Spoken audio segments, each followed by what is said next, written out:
আমাদের জীবনটা যেন কারো ক্ষতির কারণ না হয়। অন্যের মুখে হাসি ফুটাইতে যদি আপনি আমি ব্যর্থ হই, কারো চেহারায় কারো চোখে যেন আপনার আমার অন্যায়ভাবে চোখের পানির কারণ না হয়।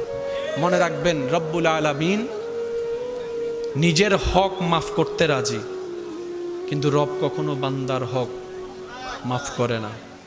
বান্দা যতক্ষণ মাফ না করবে, রব্বুল আলামিনও কখনো তাকে মাফ করবে না। অনেক জান্নাতে যাওয়ার মতো ইবাদতে যোগ্য ব্যক্তিও হাসরের ময়দানে ধরা খেয়ে যাবে জিব্বার কারণে, হাতের কারণে।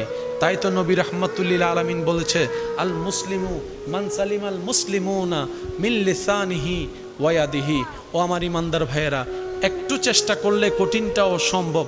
কারণ বান্দা যখন চেষ্টা করে নিজেকে পরিবর্তন করার জন্য, তখন সেই বান্দার জীবন চলাকে সহজ করে দেন স্বয়ং রব্বুল আলামিন নিজেই। সুবহান।